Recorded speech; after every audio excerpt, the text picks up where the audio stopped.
Hello, and welcome to The Discriminating Gamer, the board game review show that was voted #1 among scruffy-looking nerf herders throughout the galaxy. Speaking of the galaxy, I want to talk to you today all about a brand new game called Xia, Legends of Adrift System from Far Off Games.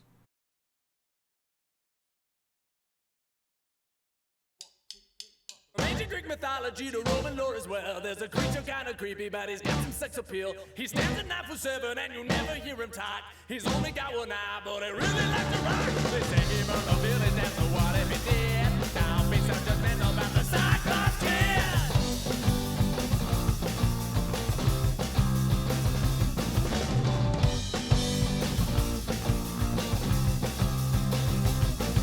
He's got a tiny temper and an itty-bitty fuse. If you're the one who lit it, then you're probably gonna lose. Mysterious and mighty with a really killer mind. Lives in a volcano making weapons for the gods. They say he ain't a baby, so what if he did?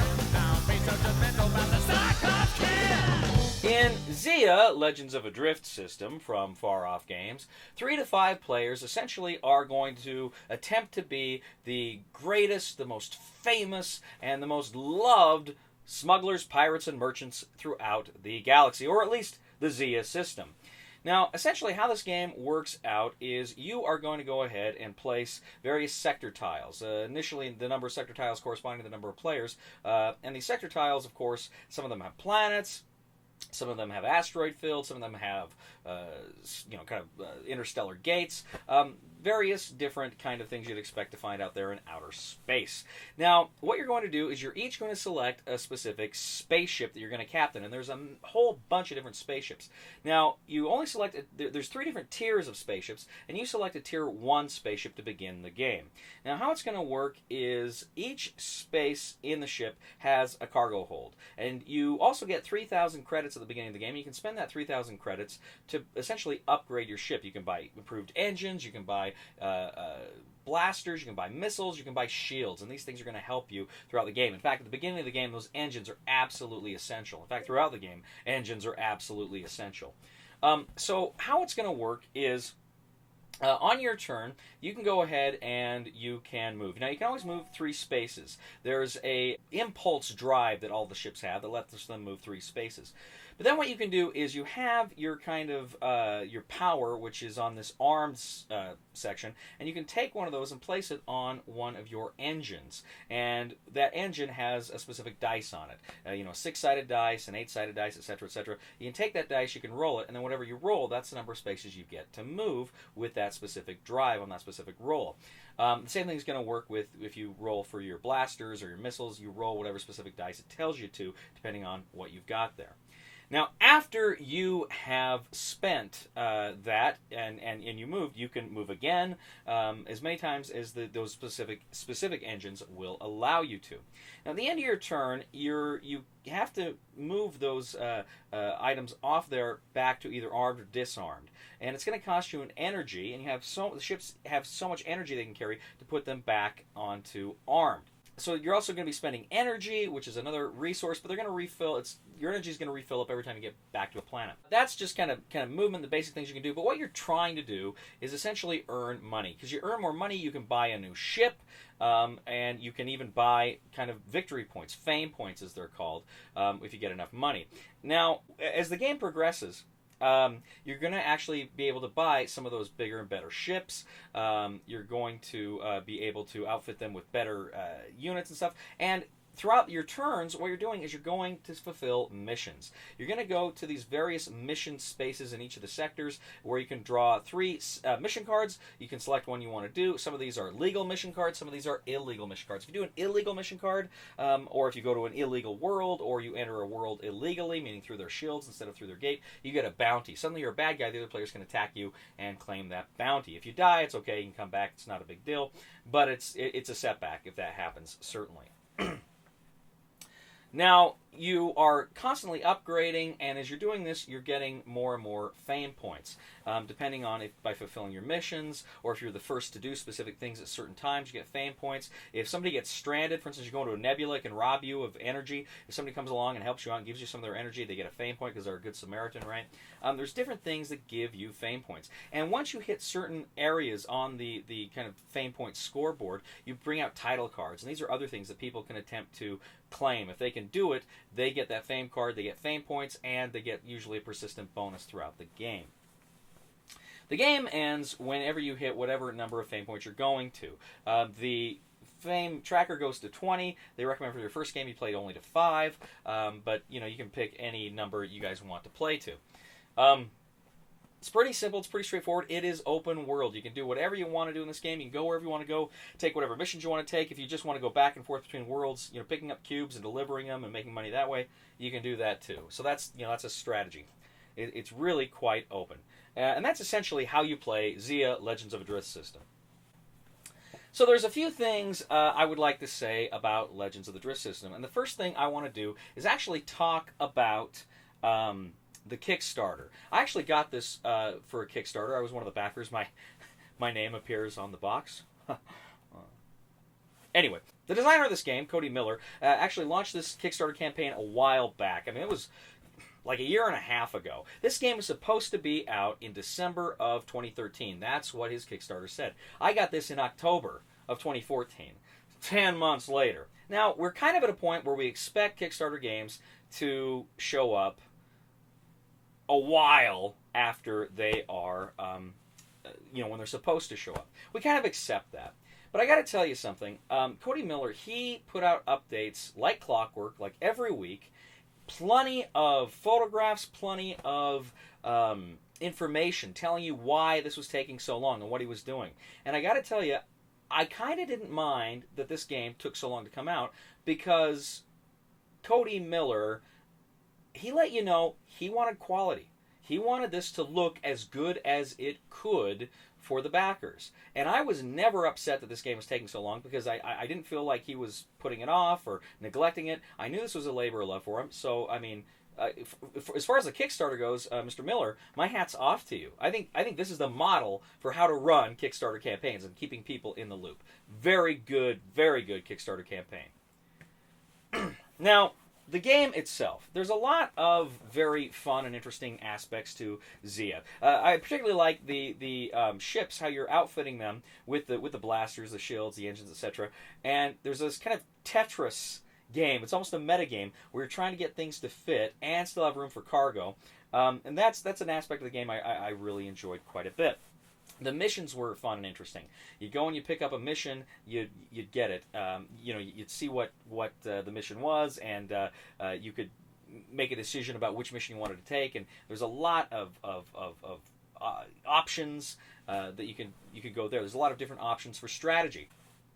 So, what do I think here of gameplay in Xia Legends of Adrift system?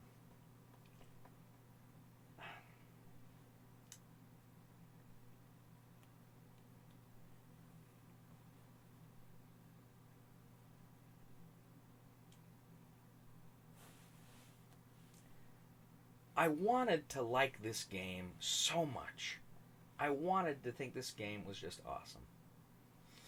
And I do! I love this game. Xia is amazing. This game is freaking awesome. I love just about everything about the game. I love, first of all, okay, components. I was telling you how this guy wanted quality. He got it, man. He got it. It's got metal coins, which Quentin Smith says they're so amazing in board games and so dull in real life. But it didn't matter. I freaking loved them. They were fun. The ships, the models in this game. Man, mwah! They are beautiful. These are beautiful, beautiful, beautiful models. Both the ships that you can buy, and then there's NPC players I didn't even mention. These are characters that are moving around the board, causing all sorts of problems on their own. It's great. The models are absolutely beautiful. Production is first rate. But gameplay is, man, it's awesome. It is just fantastic because of those options. This is a game, and I've said it before on the show, this is a game that tells stories. It tells big, giant, epic stories. that you will love, that you will enjoy. It's fun. It's really cool. The narrative that evolves in here as you're all trying to get these fame points, and you're doing all these kind of weird, wild, funky things in order to get them. Missions, flying through asteroids on purpose to get the fame points. Stuff like that is just really a lot of fun. There are two games that this really reminds me of. And the first one is Merchants and Marauders from Z-Man Games, which is a great pirate game. It's very open world, very sandbox. It really reminds me of this because you can be, again, you can be a pirate, you can be an honest trader. That's Pirates in the Caribbean. And that's a lot of fun. Really reminded me of that. And I like them for the same reasons. But, of course, I like the science fiction aspect here as well. The other game this reminds me a lot of is Firefly, the game. Now, I got to tell you, I love Firefly, the game, because I love Firefly, the TV show. It's a brilliant TV show. It's a whole lot of fun. But mechanically, this is better. Mechanically, this is you kind of get the feeling this is the game that Firefly kind of wanted to be. Now, again, I like Firefly. I think Firefly is a lot of fun. I haven't played Firefly with the expansion that brings in more conflict. I've got it, but I haven't played with it yet. I'll have to try that because this brings conflict in the core set. And so that's really cool. I don't think this would ever murder Firefly for me. I don't think it would ever replace Firefly for me just because I like the Firefly theme. And I'm still going to be playing Firefly. But I'm probably going to be playing this one more. This is just epic. This is just so much fun. Now, if I do have any criticisms, complaints, it's I wish there were more sector tiles. I realize that might have caused some problems, with the game, with the missions and stuff, but I would have liked to have seen more because a real fun aspect of the game is the exploration. And when you kind of get to that point where you bring out the last sector tile and there's no more exploration, it's still fun. Don't get me wrong. But I wanted more of that. I wanted more exploration. So I wish there was more. I wish there was more just like empty space sector tiles. So, if you're listening, Cody Miller, some expansions, like soon, hurry, tick-tock, tick-tock. Really, we need more of that stuff. So that, more sector tiles, more missions, that sort of thing would be really, really a lot of fun. This game could really benefit from it. That's just kind of what I would like. The game doesn't need it, but it would be fun to have it. More of a good thing, right? So let me kind of sum up my feelings about this game. If tomorrow there were a civil war and I was on one side of the civil war and Cody Miller, the designer of Zia, was on the other side of that civil war, we would be opponents. But we would never be enemies. Mr. Cody Miller, sir, God bless you, sir. God bless you and your noble, noble work. Zia is fantastic. I want to see more stuff this guy puts out. I want to see more Zia, too. More expansions. We've got to get on that ASAP. Okay, I've said it before. It has been Legendary Encounters. I think this maybe replaces it. Favorite game of the year. Want to play this a few more times just to make sure, but man, I freaking love Zia. Zia is awesome. Fun stuff. The recommendation for the discriminating gamer undoubtedly is buy it. Just buy it. Don't wait. As soon as this is available in stores and online, buy it. You're going to want to buy it. Just buy it. Man, come on. Everyone's doing it. Come on, just do it. Just buy it. So let me tell the history of how the monster died. He had no depth perception because he only has one eye. He didn't see it coming when arrows did him in. And for the murder of the beast, spent 1 year in the pen. They say he made out with your mom, so what if he did?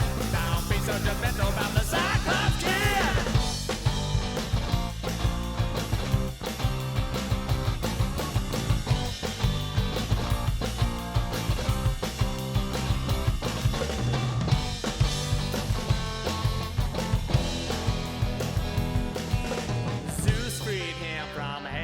Yes, it did.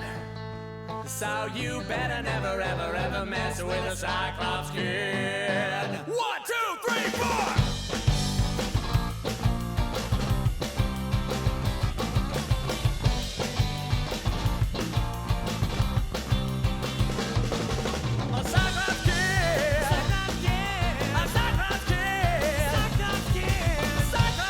Thank you once again for joining us on The Discriminating Gamer. My name is Cody. We ask you to please leave a comment here on YouTube, on Board Game Geek, on Facebook, on our website, thediscriminatinggamer.com. Please like us on Facebook and subscribe to us on YouTube. And Cody Miller, once again, expansions. Get on it now. He fought Kronos, the mighty Titan, in a battle most exciting. Made a trident for Poseidon and helped make Zeus his bolts of lightning. Ooh. Yay! I